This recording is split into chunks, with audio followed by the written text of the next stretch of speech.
Okay, I got a very interesting question earlier today. What are points? What is points value? How does that have to do anything with the game of Warhammer 40k? Well, today's episode, I'm going to try to explain it. Very, very poorly. So, points in its most broadest term is the numerical value of a single model. For example, a normal Space Marine tactical squad with a 1 Space Marine is 15 points.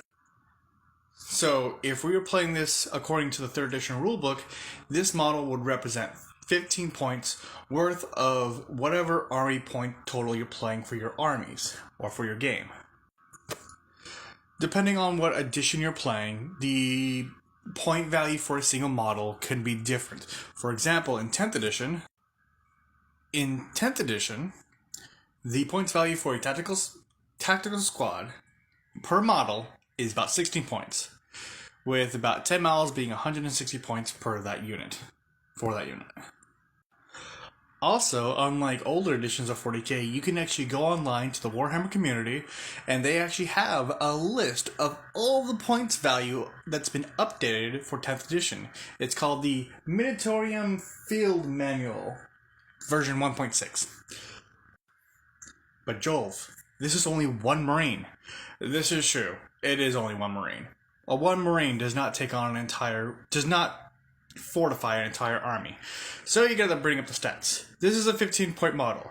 Let's bring in a small unit of them. Alright, that is a complete unit of Marines. It is 9 tactical Marines and 1 sergeant. Each model being 15 points, making this a 150-point unit. Okay, so that's 150 points. How many points average 40k game? Surprisingly, in 3rd edition, the size of the game was 500 points to 1,000 points. And for those with logic collections, it'd be 1,500 points to 3,000 points. Although, modern games, I believe the lowest you can actually play is for 1 hour, 1,000 points for 2 hours, and 2,000 points for 3 to 4 hours, depending on the game. But we're not going to go past 1,000 in this channel, so don't worry about that. But you can do more with this unit than just fill it out with stacks. You can also upgrade some units to have certain weapons.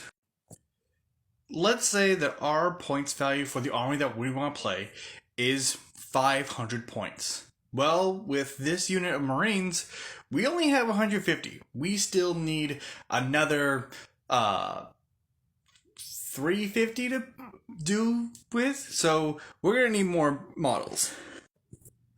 In older editions, you don't have to worry about what kind of weapons you get loaded out with. You just get one type of... You can just pick whatever weapon you want to upgrade with. You don't have to cost points.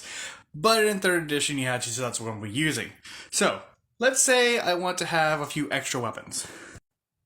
Well, for about 15 points, you can swap out one of your Marines' bolt guns for a heavy bolt gun, going from 150 points to 165 points. And while we're at it, let's also spend some cash to take out one of these tacticals with a bolt gun. Let's put in a Melta just to get 10 more points into that unit. Alright, so we brought up this typically 150 point unit of Marines from 150 to 175. If you want to, you can keep going. You can even give it a transport to up their points value. But I think we're done for this unit. Let's move on to another unit. Alright, we've got about 325 points left. Let's give this team a leader. We're going to go with the Force Commander, the highest tier leader you can get in the 3rd edition for Space Marines as of the Big Black Book. He is about 60 points. But let's also kit him out with a few other things. We're going to give him the Terminator armor. That will also increase his stats. So, our Force Commander comes out to 60 points. If we slap Terminator armor onto him, he gets 30 more points. Then we gotta do his weapons. He has a Storm Pistol, Storm Bolter at 5 points, and a Power Weapon at 15 points, making him a 100-point model just by himself. Isn't he adorable?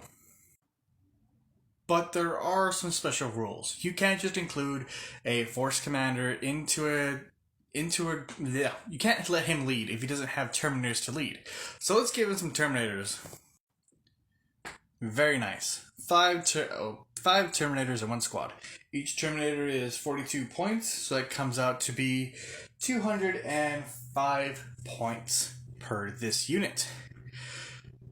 Now, I don't think we have enough to actually... No, we don't. So here's the other thing about points value. It will screw you over from time to time, because this doesn't actually add up all the way to 500 points. Now, while this may look like a very decent little army, it's tiny. The Marines, with their heavy bolter, their melted weapon, their sergeant, all 10 of them, only come out to be 175 points. The Force Commander, with his Terminator armor, his Storm Bolter, his Power Weapon, only 100 points. And the Terminators at 42 points each is only 210 points. The total value of this army is only 485. That is 15 less than 500. But that is completely playable. When you're playing 40k, you want to get as close to your number as possible. So, could we do more? Technically, we could try. We could upgrade the Terminators to have other equipment to maybe hopefully get them up there, or maybe subtract from other units. That's the big thing with points value, is that you'll have to juggle what you want in your army to meet the requirements for the game. And technically speaking, this isn't even a legal army, because for a legal army of this size, you need 1 HQ choice and 2 troops choice. I have only 1 troop choice and an elite choice. Terminators are elite, whether I like it or not. But this isn't a legal army. If I wanted to, I would have to get another 10-man or 5-man squad of Marines. But what I could do is I could split the Marines to be 5-man squads, and then I could try to see if I have more points to get the Terminators in. That's a very much way to use your points. What if we wanted to play one of my smaller games, though, like my 300-point armies? Well, the Terminators have got to go. And since my commander no longer has Terminator's party, he's going to have to no longer has Terminator armor. Now, let's split that Marine unit. So, the captain, he just has his power weapon, and I gave him a plasma pistol. That gives him, he goes from a 100-point unit to a 90-point model, not unit. And then I split the 2 squads of Marine to be 2 squads of 5. They still total to be 75 points because I still have the upgrades. But this unit still only goes up to 265. Not the total 300 that you want, but that's when you can throw in more stuff. Let's say I bring the Force Commander down from, instead of being a Force Commander, to just a leader, which is only like 30 points, plus the plasma pistol and the power sword. That would do about 60, and I throw in a transport that's only like 50. Pretend it's a Rhino. Rhinos are free, and I don't want a real one. But this is 300 points, roughly. Roughly, you're still off by like 10 points. 10 to 15 points. No matter what, your game is never going to be exactly perfect. But yeah, that's points value. The numerical value of a single model in a unit compared to the total amount needed to fulfill an army. I think I know how to do math. Alright, bye.